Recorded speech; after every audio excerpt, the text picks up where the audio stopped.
राजा भानु प्रताप सिंह, जिसका एक पुत्र था, जिसका शरीर इंसानी जैसा लेकिन चेहरा बंदर जैसा था। राजा भानु प्रताप सिंह का बेटा जन्म से ही बंदर का चेहरा लेकर जन्मा था, जिसके कारण राजा ने अपने बेटे के जन्म के दिन ही राज्य के सभी लोगों में ये घोषणा कर दी थी कि यदि मेरे बेटे के चेहरे पर कोई हंसा या किसी ने उसकी निंदा की तो उसके परिवार के सभी लोगों को आजीवन कुंवारा रहना पड़ेगा और जीवन भर कर देना पड़ेगा। जिसके कारण राज्य के सभी लोग उसके चेहरे पर नहीं हंसते और न ही उसे कभी एहसास दिलाते कि तुम्हारा चेहरा बंदर का है। और इधर बंदर राजकुमार को भी कभी अपने आप में यह एहसास नहीं हुआ कि उसका चेहरा बंदर का है, क्योंकि उसके चेहरे के बारे में किसी ने कभी भी बुराई नहीं की। और इधर बंदर राजकुमार को लगता था कि हजारों साल पहले हम मनुष्य ऐसे ही बंदर जैसे दिखते थे, शायद उसमें से एक में हूँ। ऐसे ही दिन बीतते जाते हैं। एक दिन बंदर राजकुमार अपने पिता से कहते हैं, पिताजी, सावन चल रहा है, अपने राज्य के सभी लोग कांवड़ लेकर शिवजी पर जल चढ़ाते हैं। पिताजी, मैं भी कांवड़ लेकर शिवजी पर जल चढ़ाना चाहता हूँ। क्यों नहीं मेरे पुत्र, अवश्य जल चढ़ाओ, और बल्कि मैं और तुम्हारी माँ भी तुम्हारे साथ कांवड़ लेकर शिव जी पर जल चढ़ाते हैं। ये तो हमारे लिए सौभाग्य की बात होगी। ठीक है पिताजी। चलो, अपने महल के पास एक गंगा नदी बहती है, वहाँ से कांवड़ भरकर उज्जैन के महाकाल मंदिर में चलते हैं। ठीक है पिताजी। फिर राजा भानु प्रताप सिंह और उनकी रानी और बंदर राजकुमार तीनों गंगा नदी में से कांवड़ भरकर उज्जैन महाकालेश्वर मंदिर में जल चढ़ाने के लिए पैदल कांवड़ यात्रा पर निकल जाते हैं।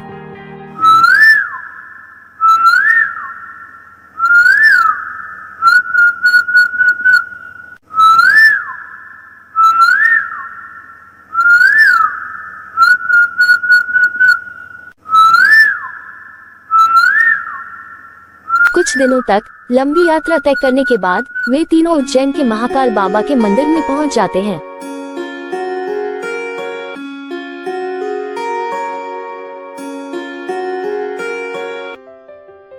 फिर राजा भानु प्रताप सिंह और उनकी रानी दोनों पहले जल चढ़ाते हैं और पूजा पाठ करते हैं। फिर बंदर राजकुमार महाकाल बाबा पर जल चढ़ाते हैं और पूजा पाठ करते हैं। बंदर राजकुमार महाकाल बाबा की पूजा करते ही उनके चेहरे पर अजीब परिवर्तन होने लगे। वह कहने लगे, पिताजी, यह क्या हो रहा है? मेरे चेहरे पर मुझे कुछ भी दिखाई नहीं दे रहा है। मेरे चेहरे पर ये तेज रोशनी कैसे प्रकट हो रही है? क्या मैंने महाकाल बाबा की पूजा गलत की है या मुझसे कोई गलती हो गई है? महाकाल बाबा, मुझे माफ करो। फिर ऐसे ही बंदर राजकुमार के चेहरे पर थोड़ी देर तक ऐसे ही रोशनी चलती रहती है। फिर उनके चेहरे पर तेज रोशनी खत्म होने के बाद उनका चेहरा एक इंसानों जैसा हो जाता है। राजा भानु प्रताप सिंह और उनकी रानी अपने बेटे का चेहरा इंसानों जैसा देखकर खुश हो जाते हैं और कहते हैं, महाकाल बाबा, आपका बहुत बहुत धन्यवाद, जो आपने मेरे बेटे का चेहरा इंसानों जैसा कर दिया। बोलो महाकाल बाबा की जय। जय श्री महाकाल। बंदर राजकुमार का चेहरा ठीक होते ही वहाँ एक सुंदर कन्या प्रकट होती है। सुंदर कन्या को देखकर राजकुमार कहने लगे, आप कौन हो? आप कोई देवी हो? नहीं, मैं कोई देवी नहीं हूँ। मैं तुम्हारे जैसी एक इंसान हूँ। मेरा नाम चंपाकली है। लेकिन तुम अचानक से कैसे प्रकट हुई? इंसान तो कभी ऐसे प्रकट नहीं होते हैं। मुझे पिछले जन्म में एक श्राप मिला था, जिससे मैं इस श्राप से आज मुक्त हुई हूँ।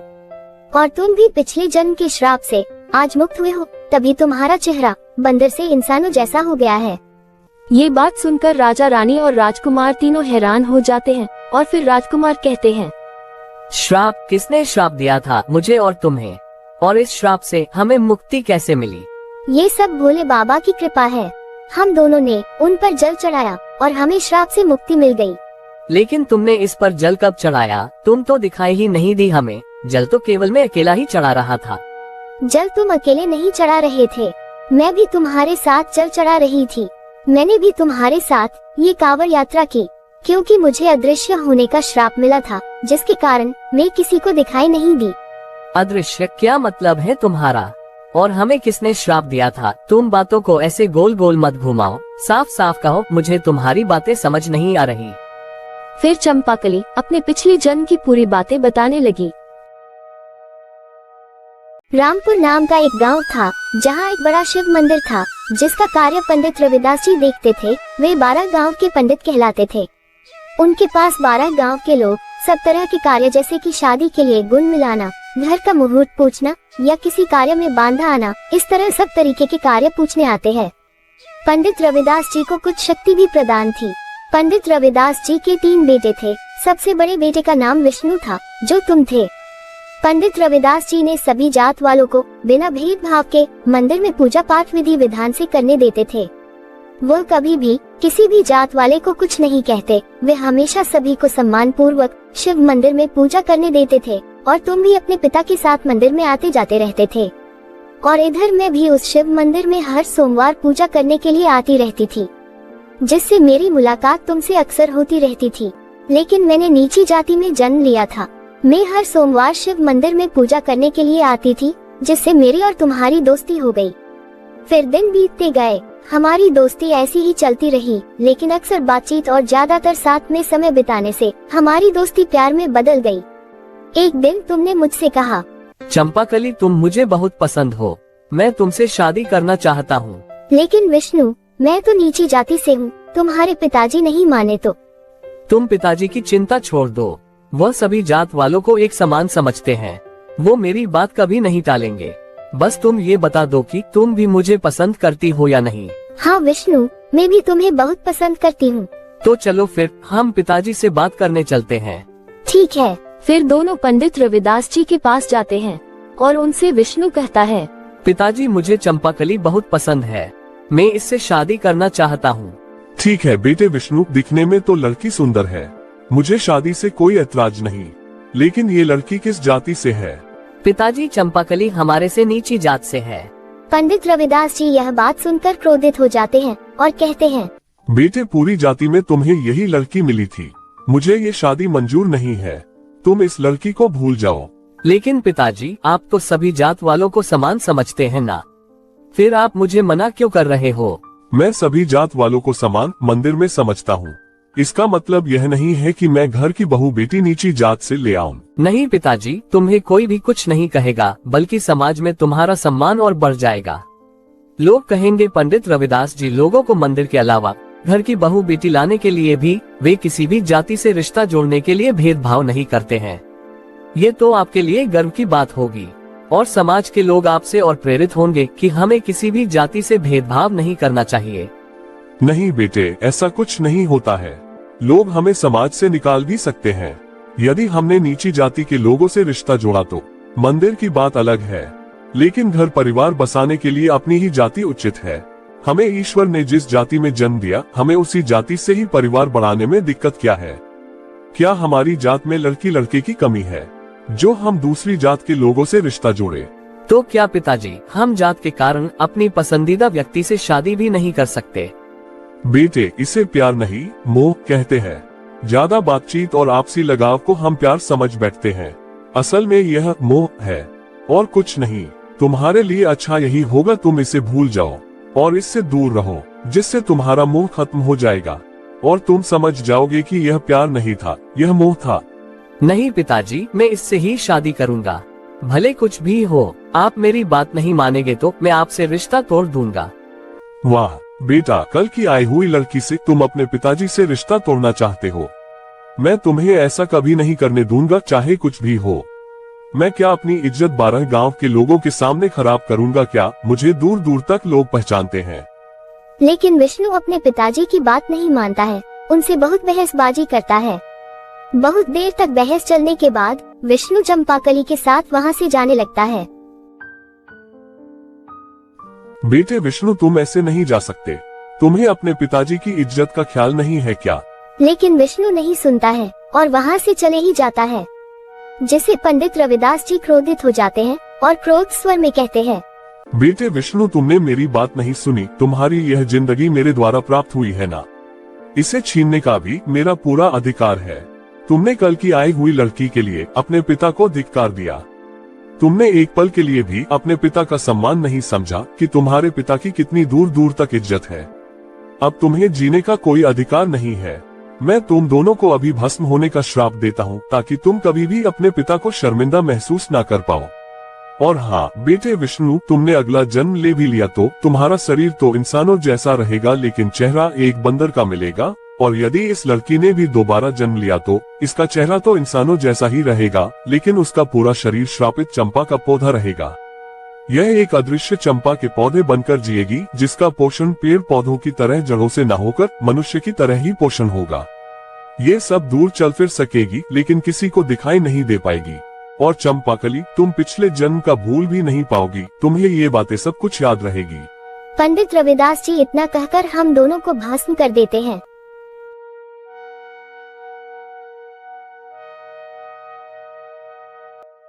यह बातें सुनने के बाद कुछ देर तक सब मौन रहे। फिर थोड़ी देर बाद राजकुमार कहने लगे, मैंने पिछले जन्म में पिताजी के साथ कितना बुरा किया। प्यार करना तो गलत नहीं है, लेकिन पिताजी की बात ना मानना ये भी तो सही नहीं था। आज मुझे अपने आप पर बहुत शर्मिंदगी महसूस हो रही है, क्योंकि मेरी वजह से मेरे पिताजी भी दुखी हुए और बेचारी निर्दोष चंपाकली को भी इस श्राप का भागीदारी बनना पड़ा। यदि मैं पिताजी से जिद नहीं करता तो हम इतने साल तक ऐसे नहीं भुगतते। चंपाकली, मुझे माफ करना। मेरी जिद की वजह से तुम्हें भी इतने सालों तक इस श्राप में रहना पड़ा। नहीं राजकुमार, आपकी इसमें कोई गलती नहीं है। प्यार तो मैंने भी तुमसे किया था। इस श्राप के भागीदारी हम दोनों हैं। तुम अपने आप को कसूर मत मानो। यह बातें तो अब बीत गई है। अब हमें इस पर दुखी रहने से कोई फायदा नहीं है। और वैसे भी भोले बाबा ने हमें इस श्राप से मुक्त कर दिया है, इसलिए अच्छा यही होगा कि अब हमें अपने आने वाले कल का सोचना चाहिए। ये बात तो ठीक है, लेकिन तुम्हें इस श्राप से मुक्त होने का उपाय किसने बताया? क्योंकि तुमने जो बातें बताई इसमें तो श्राप से मुक्त होने कोई बातें नहीं कही। क्योंकि पिछले जन्म में तो पिताजी ने केवल हमें श्राप दिया था, इससे मुक्त होने का कोई उपाय तो बताया ही नहीं था। हाँ, तुम सही कह रहे हो। पिछले जन्म में तुम्हारे पिताजी ने इस श्राप से मुक्त होने का कोई उपाय नहीं बताया था। मेरा अदृश्य जन्म जहाँ हुआ था, मैं वहाँ एक दिन बैठी थी। वहाँ से एक साधु बाबा पंचकोसी यात्रा कर रहे थे, तो मैं उनको दिखाई दी, तो वे मेरे पास आए और वह मुझसे कहने लगे, बेटी तुम कौन हो और ये तुम्हारा शरीर एक चंपा का फूल में कैसे? तुम्हारा चेहरा तो इंसानों जैसा है, लेकिन तुम्हारा पूरा शरीर एक चंपा के पौधे की तरह है। साधु बाबा, क्या आप मुझे देख सकते हो? मैं आपको दिखाई दे रही हूँ। हाँ, तुम दिखाई भी दे रही हो और मैं तुम्हें सुन भी सकता हूँ, लेकिन तुम्हारी यह हालत ऐसी किसने की? फिर मैंने साधु बाबा को पिछले जन्म की पूरी बातें बताई।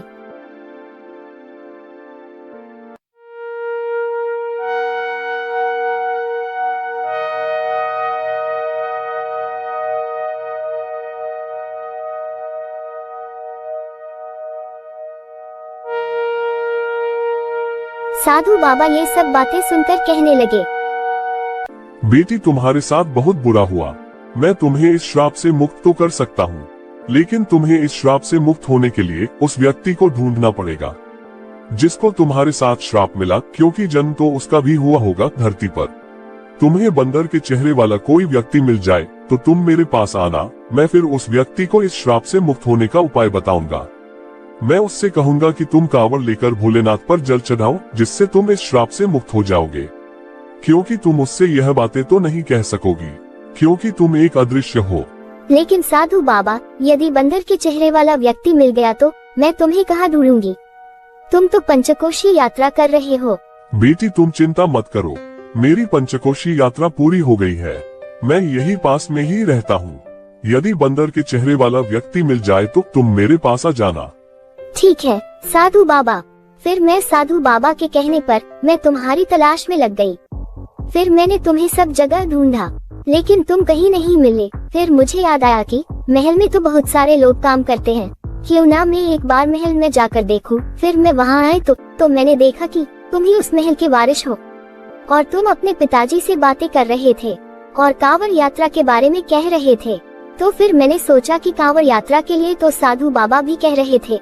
यदि मैं साधु बाबा के पास जाती और उनसे कहती कि तुम मुझे मिल गए, जब तक तो तुम कांवड़ भरकर भोलेनाथ पर जल चढ़ा कर आ जाते। तो मैं पहले साधु बाबा के पास नहीं गई और तुम कांवड़ लेकर जहाँ जहाँ गए मैं तुम्हारे साथ चलती गई। और तुमने जब महाकाल बाबा पर जल चढ़ाया तो मैंने भी जल चढ़ाते समय अपने हाथ लगा दिए, जिससे तुम भी इस श्राप से मुक्त हो गए और मैं भी। चलो पहले साधु बाबा के पास चलते हैं। वह चिंता में होंगे कि मुझे बंदर के चेहरे वाला इंसान मिला है या नहीं, क्योंकि साधु बाबा ने कहा था कि सावन खत्म होने से पहले तुम दोनों को भोलेनाथ पर जल चढ़ाना है, वरना इस श्राप से मुक्त होने के लिए फिर से तुम्हें सावन का इंतजार करना पड़ेगा। और हम तो श्राप से मुक्त हो गए, लेकिन यह बातें साधु बाबा को थोड़ी ना पता है। हाँ ठीक है चलो। फिर सभी साधु बाबा के पास जाते हैं। साधु बाबा चंपाकली को देखकर कहने लगे, बेटी तुम श्राप से मुक्त हो गई, लेकिन तुमने उसको कैसे बताया कि श्राप से मुक्त होने का उपाय यह है? तुम तो अदृश्य थी ना। फिर चंपाकली साधु बाबा को बुरी बातें बताने लगी कि कैसे उसे बंदर राजकुमार मिला और वे इस श्राप से मुक्त हुए।